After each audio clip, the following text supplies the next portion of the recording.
Thank you. Thank you very much on this. I'm so happy to receive you in my office. And granting this interview for me is a privilege. And I want to also take the opportunity to welcome you to the civil service agency. Yeah, during the year 2024, we were very robust, steadfast. We initiated so many reform activities in the civil service. The civil service, as a matter of fact, cuts across 105 spending entities. That's the government functionaries. So we took over a broken system. We had a workforce of 67,746. We had a process whereby retirement did not happen for a number of years. So we had an aging workforce that we are still struggling with. And then we also had almost infrastructure. Everything here you see have been reconstructed, rehabilitated, almost like doing everything all over like the entire government. I think almost all the government functionaries experience the same thing. So we've done a lot of work here to rebrand the institution, to give hope to civil servants. We several respect. The first thing we did, we embarked on a project called the Employee Status Regularization Project. That's the ESRP. The ESRP enabled us to take several measures to clean up the national payroll. In fact, we had His Excellency the President to launch the ESRP formally at the Ministry of Information Cultural Affairs on Tuesday. And the ESRP sought to remove the redundancies, discrepancies, inefficiencies from the hero, such as ospecus, double dippers, and duplicate accounts from the national payroll system. We succeeded greatly.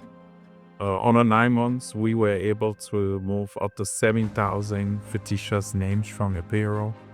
And as a result of that, we were able to save up to 8.2 million United States dollars, 131.2 million Nigerian dollars. That's on the financial side. We were also able to conscientize the employees in terms of educating them effectively, making sure they understood their roles, their responsibilities, and their timing in terms of when to come to work, when to leave work, and how to stay on the job. There has been significant improvement across the civil service. Now everyone is aware. Sometimes as early as 6 a.m. you see employees line up along the road. They don't want to miss out on Sunday in time. So we've achieved a lot through the ESRP. Through the ESRP also we're able to do some data collection across the country. We collected data up to 42,076 employees across the country, and the data covers gender representation. Gender representation is not good because you have about 69% of the workforce males and the remaining 31% females. So we need to do a lot to promote diversity, to promote inclusion, across the civil service, and we take efforts, we take steps to address that situation.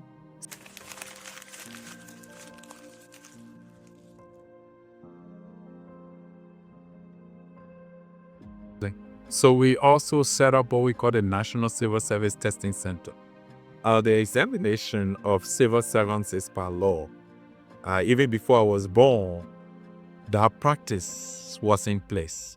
but it was done through a paper-based process. You come and use pen and paper and write the test, and a group of people sit in one room and decide your fate.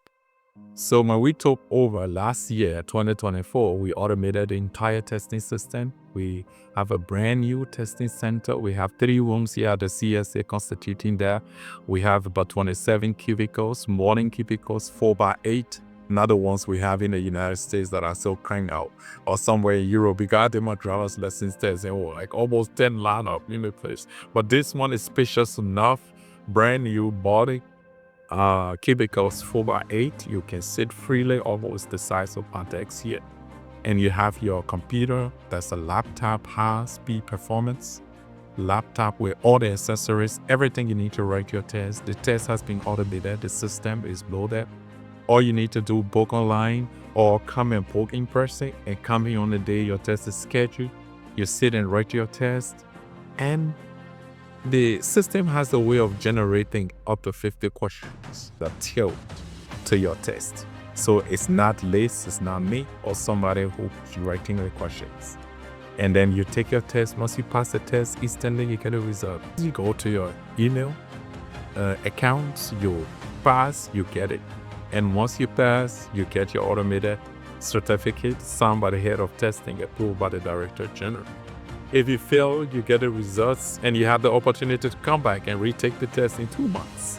But if you come back and fail again, then you have to wait for a year to come back and take the test. What's the goal of automating the system, of making sure that it's transparent and it has integrity?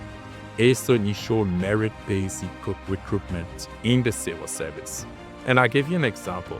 When we did our data collection within the framework of the year's RFP, we realized that up to the 9,000 people who are currently in the employ of the civil service don't even have a high school diploma. They don't care. We also realized that more than 6,000 people have only high school documents, nothing more. That is concerning. And so this system we've put in place is going to streamline the recruitment process to make sure that only professionals are brought into the civil service. So if you are a high school graduate, you're not going to be thinking about coming to the civil service anymore, because you're not going to pass the test. No matter in a position you want to take the test, because it's for people with the experience, the knowledge, the education. You will have to first go to a tertiary institution to be able to gain knowledge, to gain the requisite skills to come to the civil service. What's going to be happening as a result of that? The civil service is only going to be accommodating professionals, people with the requisite background, the professional and cultural fits, to serve in critical roles in the civil service. That's a major reform we've undertaken. And I just want to inform you that the Civil Service Agency will be officially opening the testing center to the public in March this year. And it's going to be done by His Excellency the President.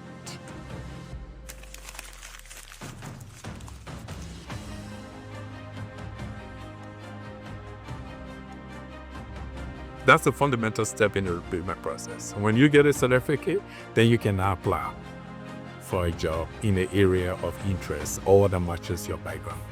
But if you don't have the certificate, you cannot even apply for a job in the civil service. You cannot. And the certificate gives you a priority. So let's say we got 2-3 people who apply for the same job. First, we'll be looking for those who have the certificate. Yes, sure. Apply for the job. Yeah, because we evaluated it.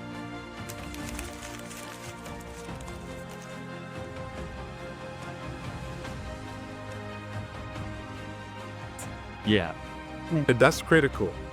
And I've always said that it's our responsibility. We have that social responsibility to the people to create jobs as a government, to provide jobs for the people. But again, we got to be careful, because the civil service is the fulcrum of the government. So the civil service has to have professionals who will perform effectively, efficiently for the government not to be skippy, for the government, for the government to stream smooth. Yes.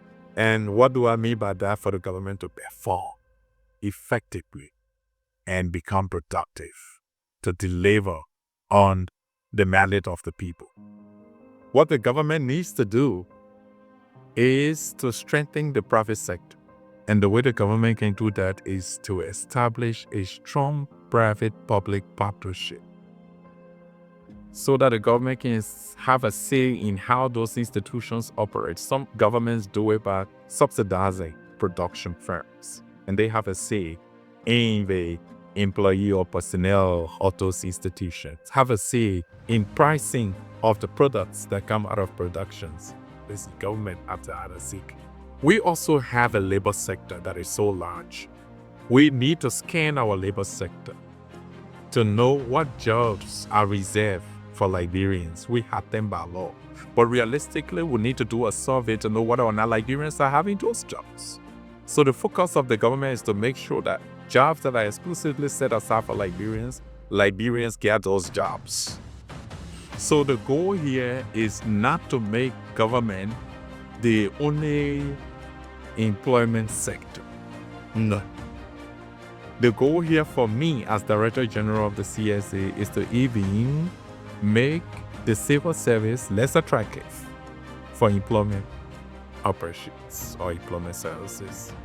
We should focus more on the private sector. For example, the Monrovia City Corporation. If they decide to invest in waste management significantly, they can employ thousands of young people to provide different services. That's just the Monrovia City Corporation. All the government needs to do is invest in that. They need to do that. So when we do that across various functionaries of government, we make the civil service and the public sector less attractive. We reserve it for professionals. That's what other countries do. They don't dump incompetent people in their civil service or their public service. Who built the rules?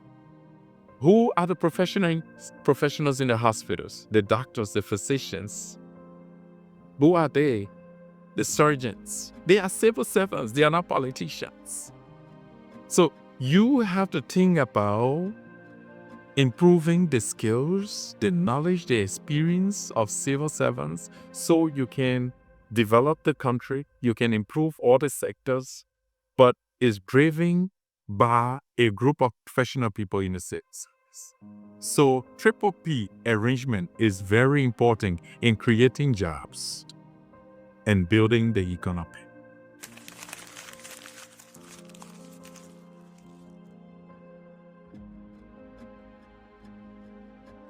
Yeah, it was bad when we took work. I would just put it straight. When we took over in March 2024, we had a total of 1,000 consultants across government functionaries.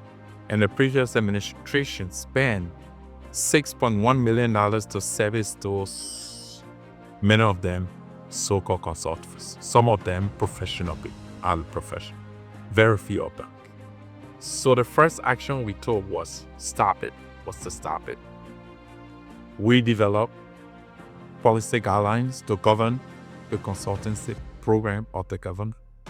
Graciously, His Excellency President Joseph F. Sr. launched the policy and encouraged all spending entities to work with the civil service agency to make sure that consultancies were conducted in the framework of the policy guidelines. Through the policy guidelines, we established a steering committee comprising of professionals from CSA and the Ministry of Finance. Jointly, they review the TOR that we receive for consultancy services, the profiles of professionals who apply for consultancy services, and at the end of it, I approve those who are selected. For 2024, as opposed to 1,000 consultants in 2023, we only hired and deployed 94 consultants. As opposed to $6.1 million in 2023, we only spent $1.4 million in 2024, saving a whopping $4.7 million just on consultancy services. And payment for consultancy services is directly linked to performance. We get your report, it's evaluated every month before we process your payment and ask the Ministry of Finance to pay. So that's 94. That's about 906 consultants that we got rid of, and we only have 94. It's going to increase a little bit, but it's going to be based on need. And our focus this time around in 2025 will be on hiring more legal luminaries as prosecutors for the Ministry of Justice and the Liberian Anti-Corruption Commission to enhance the investigation process that are ongoing in various areas.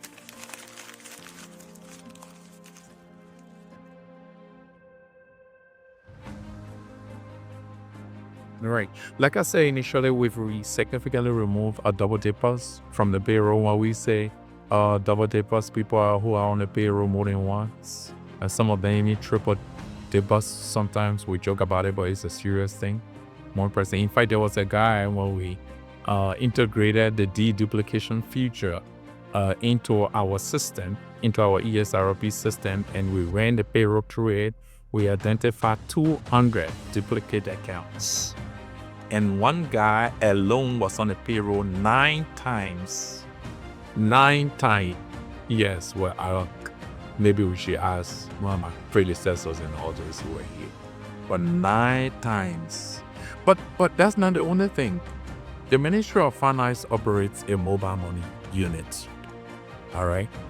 And the mobile money unit, the Civil Service Agency, only approves the company of the mobile money payment that's on the national payroll. But we realized that many of these duplicate accounts were mobile money accounts. That was a red flag. So we said, okay, we'll go beyond that to investigate.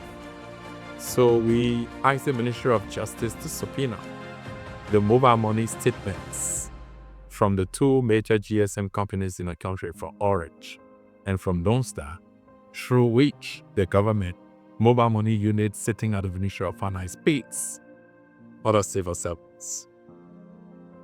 We received those statements. Only God knows what has been happening to this country through mobile money payments. For example, just one of the GSM companies, we identified 310 individuals who have been receiving mobile money, salary through mobile money payment for years. I think says 20 in it. 310 persons, but who are not on the payroll, who are not government employees. As I speak to you, other government entities are helping the CSA to identify the owners of 7 businesses. And today we had a breakthrough, but the details will be coming later. 7 businesses that we had on the payroll, businesses, not individuals. And we were paying money to them in the form of salaries to those businesses. We identified those. We have asked the Ministry of Finance to block those because we don't control them. And we said to them, block them, and those who in the mobile money unit to be investigated. And the mobile money unit should be shut down immediately to save government millions of dollars. Government has lost millions of dollars through these fictitious mobile money payment arrangements. Just go into a set of people. And when you see it, it's complete organized crime.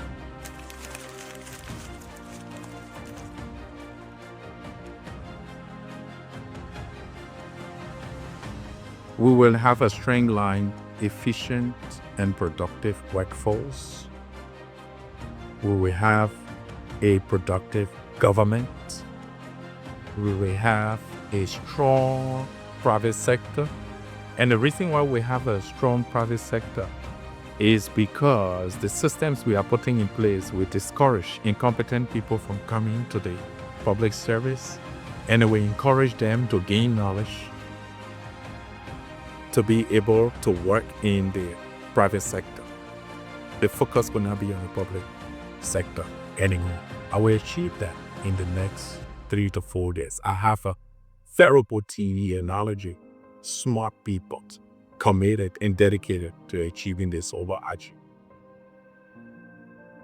But I just wanted to add something, Liz. When we took over, we also inherited a mountain of complaints from civil servants. Our predecessors decided to not reconstitute the Board of Appeal. The Board of Appeal is a powerful structure within our grievance and complaint management system for the civil service. It's a redressal where civil servants have the opportunity to seek redress when they are wrongfully dismissed, wrongfully suspended. Just wrong human resource transactions. The civil service is supposed to provide due process to that through that regime. But 18 years, not just the previous administration, but 18 years, the Board of Appeal was never reconstituted. So when the previous administration took over, that was a greater opportunity for them. They decided not to reconstitute it. When we took over, we prioritized reconstituting the Board of Appeal to strengthen the effort of the examining committee. When we wrote His Excellency, the President, he wasted no time. He reconstituted the Board of Appeal. As I speak to you, the Board of Appeals today has been reconstituted in North Arabia. It is operational. The role of the Board of Appeal is to review all cases that are heard by the examining committee. So we had to have cases that were heard by the examining committee before brought forward to us. Those employees lost their jobs. Many of them were wrongfully dismissed, many of them wrongfully suspended, many of them wrongfully warned, but they did not have redress. When they went to the examining process, the hearing process, after that, they did not have any opportunity to take appeal. So, just in 9 months, we received 119 cases from across the civil service. We were able to resolve 51 of those cases successfully. Now, many lawyers who are being involved representing clients. Clients, when I say clients, civil servants. Also government entities, who will be defendants. Many of them call and say, Director General, we just want to congratulate you. We've been in this business for years. The previous years, the entire year, sometimes we used to only resolve 5 pieces. But you came in 9 months, you resolved 51 cases. 119 cases and resolved 51 cases. What does that mean? That means we have provided a platform for civil servants to seek redress. They no longer have fears about just losing their jobs arbitrarily because people don't like them, because people want to remove them and replace them with friends or cronies or family members. No, that's not happening in the civil service thing going forward. We have a previous and complete management process that is so efficient in place, giving civil servants this opportunity. It is a strong redresser. Well, we'd like to thank you for your time, and we also say congratulations to you for being the Director General of the Year for 2024. And you were nominated because of passion for the job, but also your integrity. So we want to say thank you and congratulations. Thank you, all. And like I said from the start, this is a privilege for me. And I have a philosophy. It's very simple. To protect your job, just do your job. Just do your job. Don't be distracted. No fear. If you're not the policy person at the top, continue to do your job. And if you are uncomfortable, you are not comfortable, because that's not what they want, find a door. You're a professional person, find another one to do it. But just do your job. This is a responsibility we have that the president has charged us to be transparent, to be accountable, and to deliver on the mandate of the Liberian Bureau. I am committed. I'm dedicated to doing that. I have this responsibility. When I go home, I work from my office. When I come here in the morning, 8 a.m., I stay here sometimes to 10 p.m. Because to succeed, we have to put in time, we have to make efforts. Here at CSA, nobody complains. It's a rule. Don't complain. Don't go to the Director General with complaints or inquiries. Come to the Director General with suggestions, with solutions. And that's why we are successful at the Civil Service here passage. Again, thank you very much. Thank you. It was a pleasure. Very much.